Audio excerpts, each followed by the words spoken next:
Welcome to another episode of the CPG Guys podcast. Our co-hosts, Sri Rajagopalan and Peter V.S. Bond, explore how brands and retailers engage with consumers online, in-store, and everywhere in between. And now, here are Sri and Peter. Hey everyone, and welcome to the CPG Guys podcast. I'm PVSB, aka the decorous CPG guy. My domains of expertise revolve around the digital shelf, customer data, insights, CRM, and loyalty. My co-host, he's the blunt CPG guy, an expert at branding, direct-to-consumer, unified commerce, retail media, and marketplaces. So please join me in welcoming the man with one name, Sri. Sri, how are you today? Being awesome, Peter. Thank you. Week over week, this is a privilege to be doing this show with the audience that we have, and I want to solve the mystery of blunt. I've been doing e-commerce now for a whole decade. I'm too old and mature to have it any other way. Our journey here and transformation, tell the truth. I'm with you on that, Sri. I'm absolutely with you on that. We're by the time this episode airs, we'll be into the new baseball season. The Yankees will already have been mathematically eliminated from the playoffs, and the Dodgers will be on their journey to a second consecutive World Series. I think Shree's in complete agreement. Up to the 27 plus championships the Yankees has, and he'll celebrate the one that the Dodgers have. Sorry, guys. This is how it goes on this podcast. We like to take our barbs at each other up early. Before we get to our guest today, I think it's 5. I'm not telling you have to, but if you do, it's my favorite number. And maybe it's my birthday. No, it's not. I made that up. But for a birthday gift sometime in October, advanced birthday gift. I'm okay with that. When the word 5 and stars come together and they merge, it sounds even better. Oh, it's majestic. It's majestic. All right. So let's get to our guest. Our guests today are from the SaaS space. And Sri doesn't like me throwing acronyms without describing them. So SaaS is software as a service. Their API-based taste intelligence solution is marketed as the only real-time personalization AI engine designed for grocers, generating immediate increases in basket size and customer retention.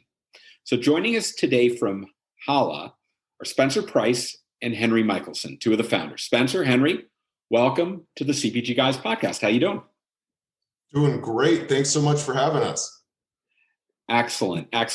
And before we get started, would you do us a favor? Our audience loves to multitask. So first, can you tell us where people can learn about you online? So what's your URL? And then second, if you could give us a little bit more about what your business is and before we get into the detailed questions. First, if you want to learn about Halla, you can find us online at Halla, that's HALLA.io, or on LinkedIn, where we post plenty of content, keep everyone apprised of our progress. And that's also Halla, the taste intelligence company, on LinkedIn. All right. And we'll make sure to have hyperlinks inside. And if you want to give us just a little top line of what your business is before we get to the questions. For sure. I think you nailed it, interestingly enough, in your description. You might have done a better job than I'm about to. But Halla is the taste intelligence company. And really what that means is we enable grocers to predict the personal preferences of their shoppers all in real time. And we do this through a suite of software solutions that are all API based. And as you might imagine, if you understand and can respond to shopper preference, taste, dietary restriction, household habits, all in real time, that enables you to drive highly personalized shopping experiences. And that's Halla in a nutshell. That's great. Now, I know we're going to get into this in a bit, but I'll tell you my personal pet peeve when I'm shopping online is the substitution choices that are made on my behalf. That's why I've deactivated it on most of the grocery platforms that I leverage, because I don't like what their choices are. So I know we're going to get into that in a second. So Sri and I are going to get to the questions. We're going to take turns. I'll direct this one at Spencer. Spencer, what were the consumer needs that you all as founders identified as the fundamental value proposition that Halla was going to try and address? That's a great question, and it really boils down to 2 things. One is the consumer side, of course, consumer needs. but also how the retailers address that and why it might be important or valuable to think about that in a new and different way. So starting on the first, it actually ties back to us, the founders, with our own personal relationships as it pertains to food, and not just food service or food retail, because they're blended from a consumer standpoint, food at large. And ultimately, what we were able to align on in the very early days of Halla, 2016, is that the three of us, Henry, Gabriel, and I, have very different experiences and relationships as they pertain to food and taste and diet and preference, health goals. And even if we wanted to just find a restaurant to eat at together, we'd talk about it. And of course, after 25 minutes of saying, no, how about this place? No, I don't know. You land on one of the same three places that you went to last week. And in our case, of course, that's usually probably one of two, Cheesecake Factory or Chipotle. And outside of these, highlight unique exceptions to the rule that can accommodate various taste preferences and relationships with food, there's really a unique opportunity that unfolds when you start to look at how people think about what they want to eat. And at the end of the day, we all have a very different approach, a root difference in how we think about food. And that's because, and I don't want to speak too much for Henry, he might want to chime in here. I do think of Henry as a very adventurous eater. He wants to try new. He's an inspired type and an inspiring type. And if there's something that you can't pronounce, an ingredient you've never heard of before, he wants to try it. I'm sort of the opposite end of the spectrum, right? I'm an Ashkenazi Jew from LA. I've got every dietary and digestive condition you can imagine. So I've got a huge list of things that I'm restricted from or eliminate, cannot eat. But where that leads me is, of course, to our third and final co-founder, Gabriel, who's very focused on food as fuel, right? It's got the right nutrient content and makeup, and you put it on a plate, he's going to eat it no matter what it is. So how do you find a place, let alone a recipe or a set of goods to buy at a grocery store that can accommodate those three different eating types? And for context, we lived together for about 2 years. So that became a clearer and clearer issue as time went on. Now, on the retail side or the business end of this, where things get really, I'd say, interesting is when Amazon acquired Whole Foods in 2017, that of course sent the space into an innovation frenzy at large. But what's extra important that I don't think very many retailers have started to focus on until the last few months, being completely honest, is that Amazon generates over 35% of all of their product sales from personalized recommendations. Those, you click on a phone case and then it says you may also like a screen protector, a car charger, etc. And there is no grocer on the planet that generates almost half of their sales from a passive piece of self-learning AI. And we've developed that exact competitive weapon for retailers to have extremely personalized recommendations themselves. That said, personalizations, and we're going to jump right into that. So most grocers, and obviously corresponding brands as well, were caught off guard by the change that happened with digital retail and e-commerce during the pandemic, which is still not over yet.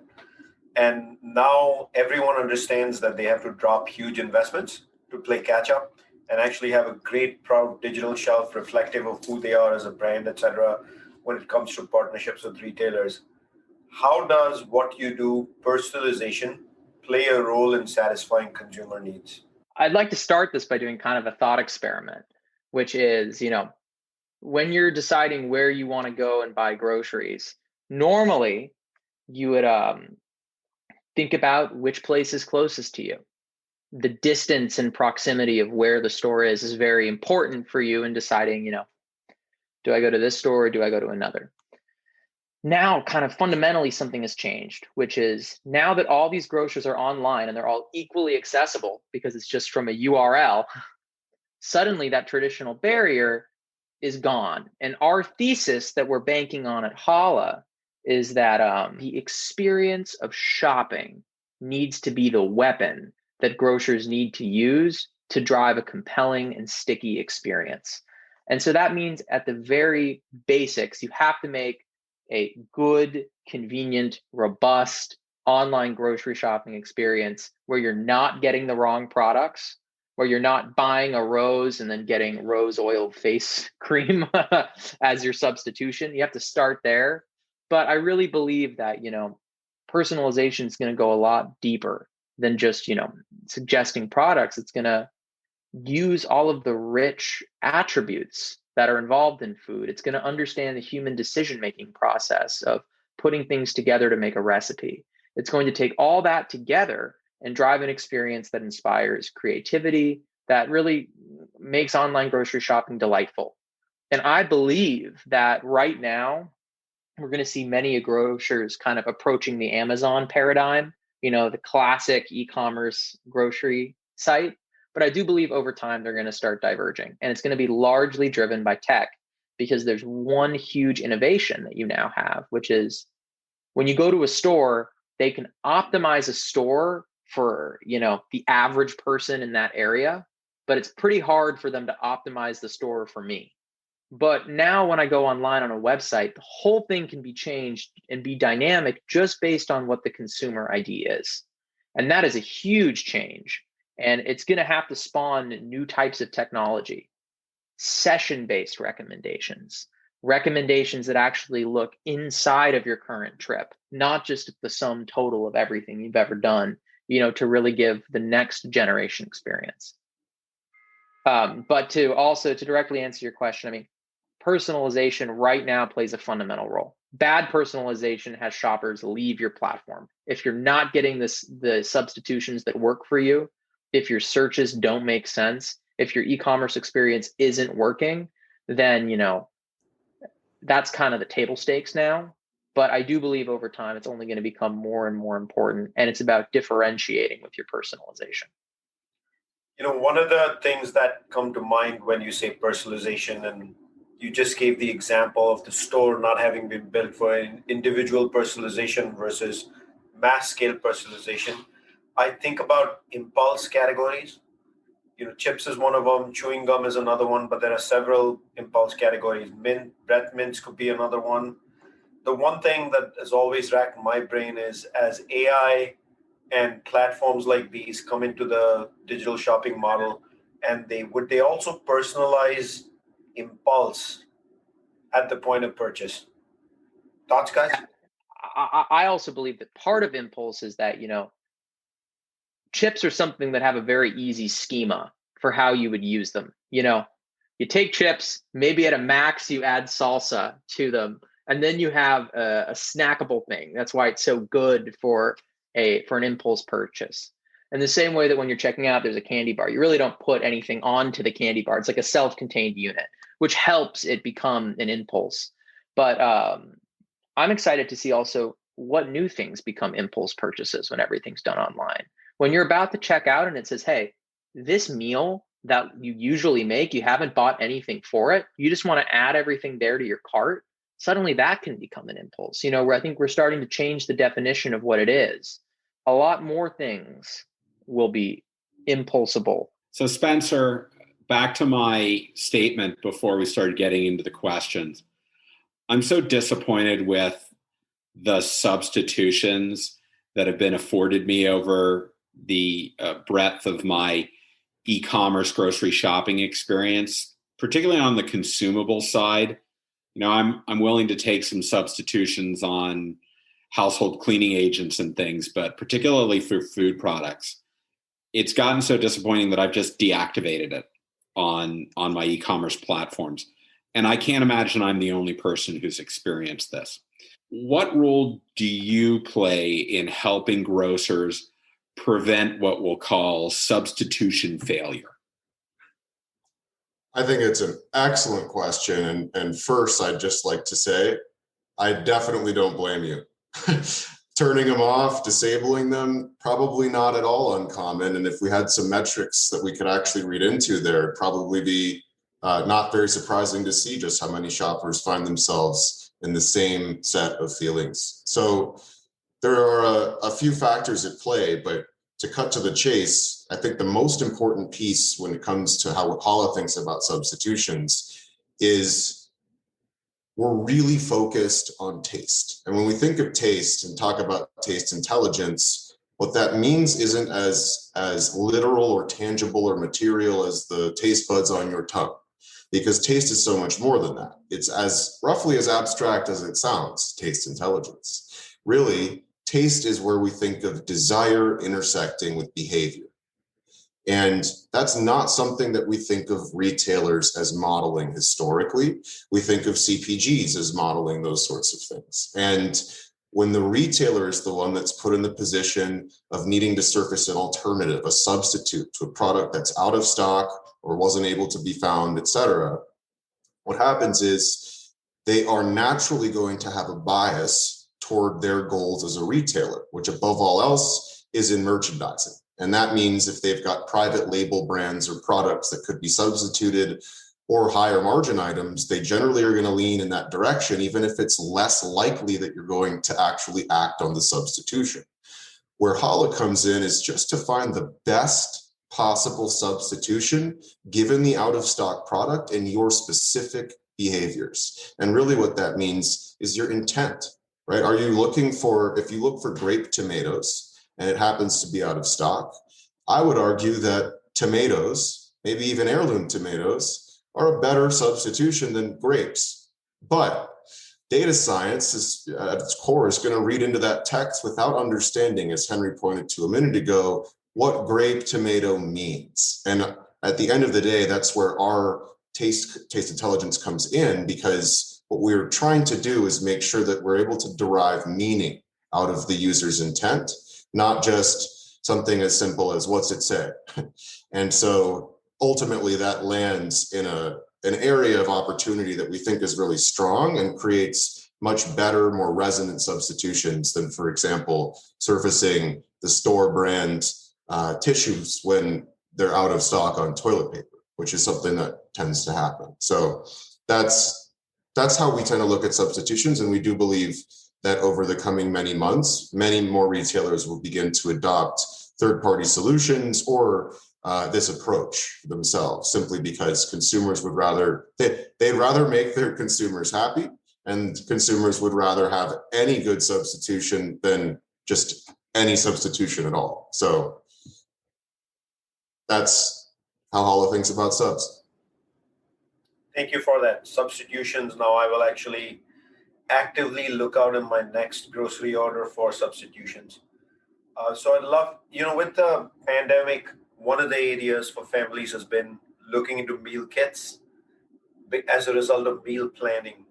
So I'd love to try and understand how you guys are connected through the solution with lifestyle-based food habits such as gluten-free, non-GMO, fair trade, and things of that nature. I'd like to start by kind of explaining how we do things and how it's different than what's currently on the market. And then the answer should be kind of self-explanatory in that. Our goal is to build a brain for taste and really to understand and to build an ontology to map real products that exist in a grocery store, to understand them semantically and to understand the relationships between these products. And an absolutely critical part of that is understanding how they're used, not just how they're purchased. I think a lot of systems right now, they kind of stop where they say, oh, well, these are how products are purchased. We can do that and get some sort of rough correlations. But for us, we said, that's great. That's a great start, but that doesn't go far enough. We need to be able to link the products in the grocery store to actual recipes and menus that use them, such that we can understand not just how a product is bought, but how it is used. So for us, we use that more implicitly inside of our engine. We absolutely do allow the ability for someone to put in a diet, for someone to say, hey, I'm on an ADHD diet, and that your whole search, substitution, and recommendation experience suddenly starts shifting. I believe we're a few years away from dynamic meal planning, which eventually is absolutely where we're headed. Right now, we're using that information more implicitly because at a very basic level, it drives a better recommendation experience. When you see, okay, well, I can actually take this butter, and because I have sugar in my cart, well, we know that you can combine those two to bake a cake. So suddenly, let's start recommending things that could be in a cake mix versus just saying, oh, well, what gets purchased with butter? Spencer, let's talk a little bit about the role of food shopping in what I know is very interesting to Shri, certainly from his time at J&J, which is around preventative healthcare rather than just treating the condition after its onset, trying to stave off conditions from occurring. So what is the role of food shopping, and how does your solution seek to enable this preventative healthcare objective? It's a very interesting area for Halla for a number of reasons. And in large part because we do believe, above all else, that food can change the entire trajectory of your life. And that's beyond a belief, it's proven. At the end of the day, it might sound silly to reference, but all of the cells in your body are going to be different in about a year from now. So what's to say that anything other than what you're consuming is going to be what's rebuilding you and redefining you every day of your life?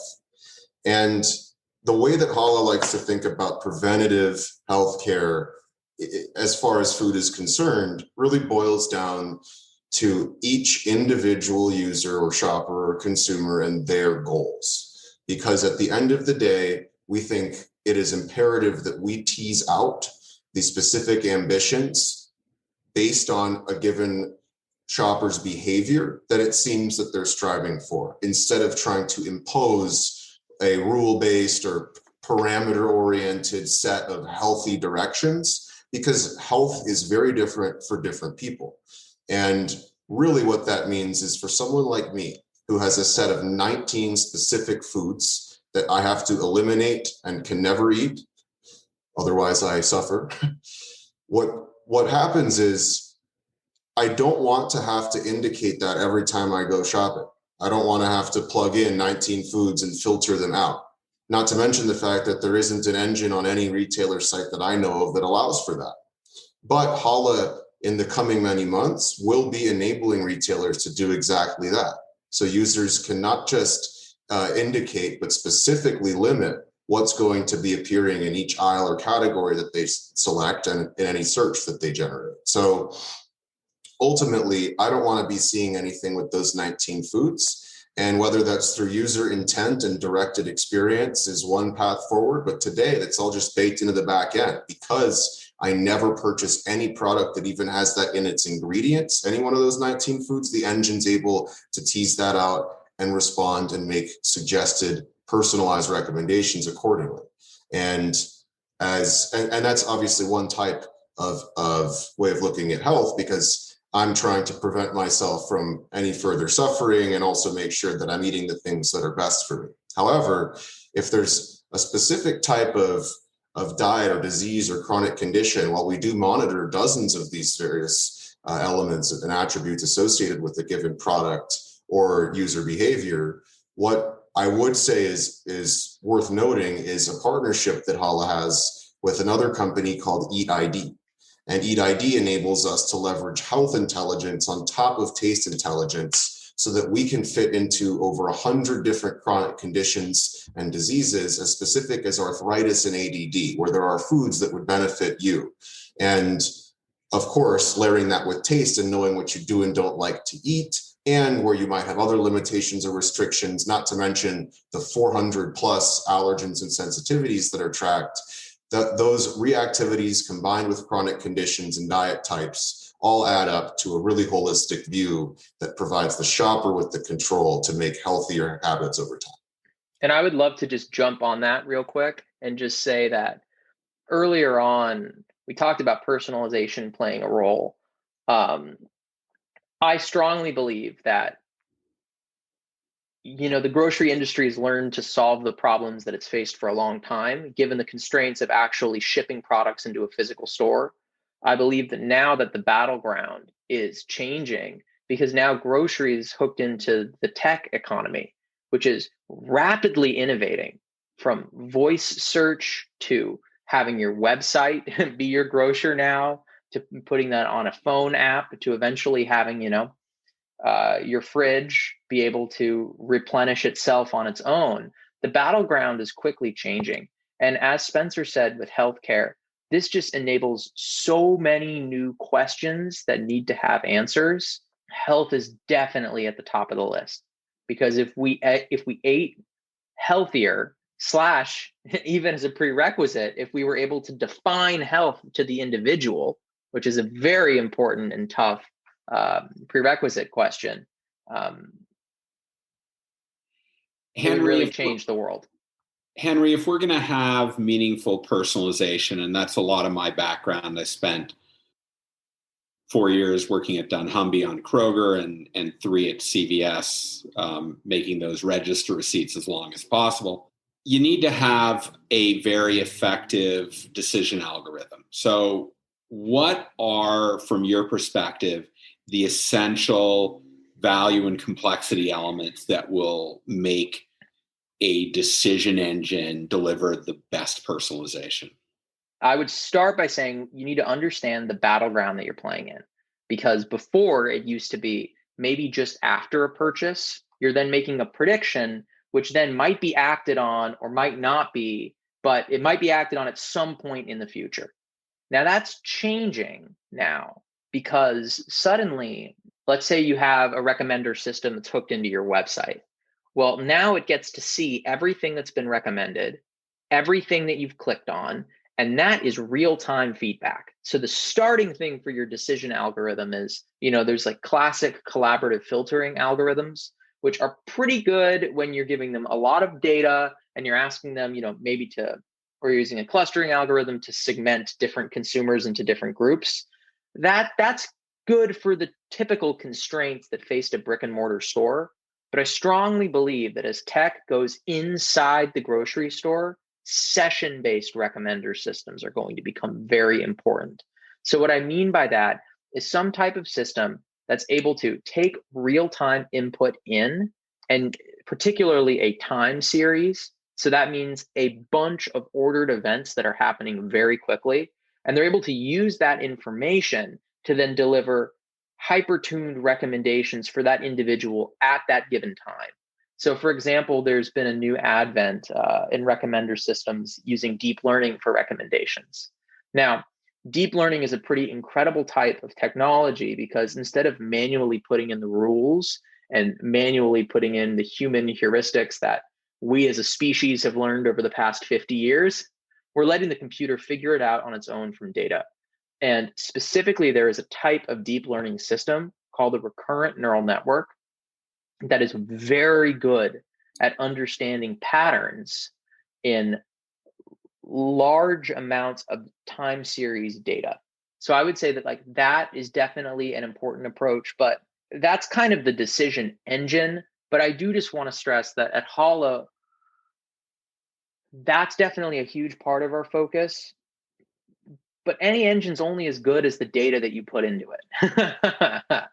And for us, we've spent an unbelievable amount of time building an ontology. This has been the thing that's been going for us for about 4 years and 2 months now, mapping together how humans think about food. So that obviously is typical hierarchy, which you could kind of get from a grocer, knowing that a fruit is a type of produce. But you also need to understand that there's 226 different types of human differentiable rice. While there's thousands of potential SKUs, they really map to one of those things. So at the beginning, it's about understanding the semantics of the data that you have. It's about getting a rich feed. The data that you might get from your POS system, the product labels are super dirty. You often don't get ingredients or nutrients. And to be honest, a lot of these systems, there's a bunch of great players that provide product data, but it's usually limited sets of products, and everyone just has a little bit of the information. So what I would say in coupling your decision engine, you really need to build out a natural language processing engine, which can start to aggregate data over many, many, many, many, many sources to then be able to extract the best kind of ground truth for each thing. And that gives you a great, rich set of training data, which you can then go and train your real-time models with. Before I hand it over to Shri to ask the last question, I'll just make a comment. I think about this concept of real-time session-based personalization. The closest we got to that in the brick and mortar world were the old Catalina coupons that rolled out at the register. And the problem was that, of course, it couldn't affect that transaction. The best it could do is influence a future transaction, assuming somebody remembered that they had the coupon and that they didn't just crumple it up and put it in the bottom of the bag. It got folded up and thrown out into the recycling bin when they were done with it. So I think we have come a long way. And my background in brick and mortar was always focused on the longitudinal personalization. But it seems now that with the digital shelf and all of this, we now have the availability to do meaningful session-based personalization. That's phenomenal. Exactly. Yeah. And it first plays in e-commerce, that's kind of where we're first testing the use cases. But there's companies like Caper AI that do smart shopping carts. There's companies that do scan and go technology. There's companies that are doing digital ads in the grocery store that in the freezer aisles. So sorry to cut you off, Peter. I'm just very excited about this topic. Suddenly the whole store will be digital and it'll be changing for you. Speaking of the store format changing, etc., I recently believe you all have put out a blog post that connects Spotify to grocers. Can you do two things for us? One, if our audience wants to find that blog post connecting Spotify and grocery, where would they do that? And could you demystify for us what's actually in that blog post and how the two come together? Absolutely. You can find the post on LinkedIn or on our site. And our site, again, is Halla, HALLA.io. And on LinkedIn, it's called What Grocers Can Learn from Spotify, either on my page, Spencer Price, or on the Halla Company page. I'm really glad you brought this up, actually, because it's something I'm personally passionate about. And frankly, I'm a big fan of Spotify as a user. And I know I mentioned earlier, Amazon's personalization is quite effective, generating 35% of all their product sales. But what I didn't touch on is that Spotify actually does even more impressive work when it comes to personalization. They've got a catalog that really makes Amazon pale in comparison because it's digital content. They've got tens and tens of millions of unique songs, and that grows every single day. And of those tens and tens of millions of unique songs, they're able to generate over 2/3 of all of their streams based on algorithmically generated recommendations. And my personalized recommendations have only gotten better and better over time, as they should. And that's because the way Spotify approaches things is not just rooted in one of the many different approaches Henry laid out earlier on this podcast. What we're speaking to here is, rather than trying to focus on folks that listen to X also listen to Y, or customers who bought A also bought B. That's classic collaborative filtering. Then there's a different level or layer of collaborative filtering. People like you who listened to X listened to Y, and you haven't listened to Y, so let's show you why. But then there's a content-based approach. So actually zooming in on the category or what it is that you're suggesting to your users itself, in Spotify's case, music. And as you might imagine, there's a lot of very measurable and easily understandable variables there, but they're actually breaking down every single song into hundreds of different abstract subcomponents, from instrumentation and arrangement, again, measurable, to things that sound much more subjective, but play a really critical role in the music experience, like danceability. And across these different elements, what they're able to do is layer that with all the other algorithmic approaches that they're going to take along the lines of collaborative filtering.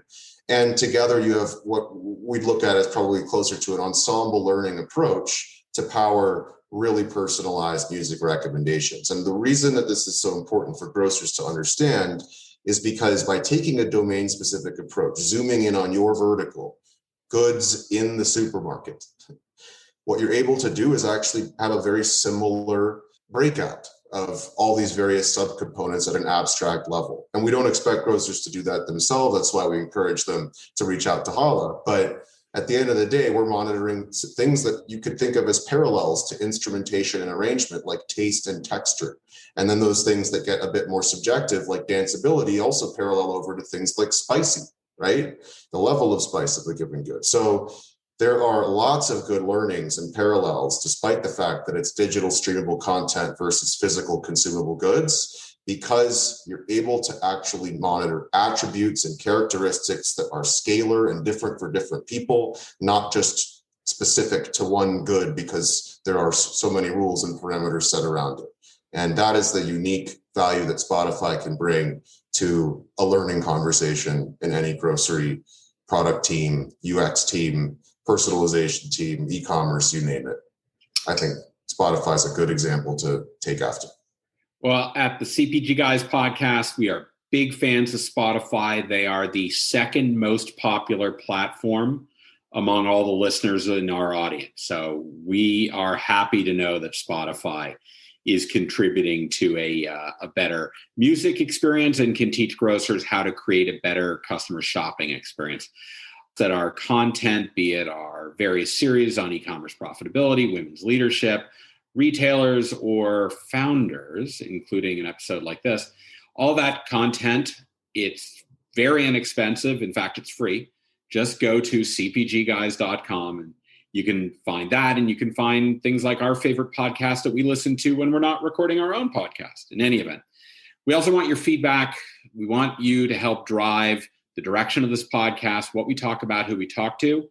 Best way to do that, rate this podcast.com/CPG Guys, leave a rating. And most importantly, I like my 5-star rating, but Shri and I both love the review because it tells us what you want to hear more about. So make sure to go there, rate this podcast.com/CPG Guys.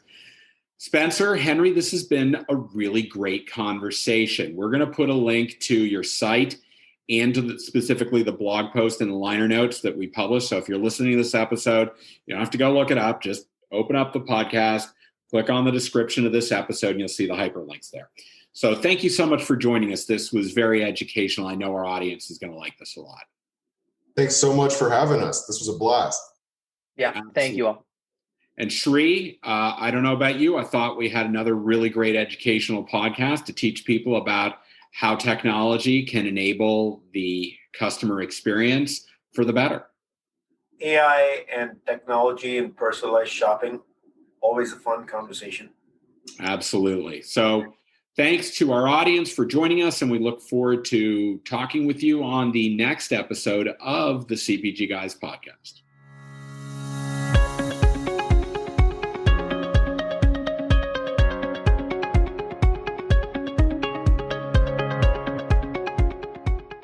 The content in this podcast episode is provided for general informational purposes only. By listening to our episode, you understand that no information contained in this episode should be construed as advice from CPG Guys LLC or the individual author, hosts, or guests, nor is it intended to be a substitute for research on any subject matter. Reference to any specific product or entity does not constitute an endorsement or recommendation by CPG Guys LLC. The views expressed by guests are their own, and their appearance on the program does not imply an endorsement of them or any entity they represent. The views expressed by CPG Guys LLC do not represent the views of their employers or the entity they represent. CPG Guys LLC expressly disclaims any and all liability or responsibility for any direct, indirect, incidental, special, consequential, or other damages arising out of any individual's use of, reference to, or inability to use this podcast or the information we present in this podcast.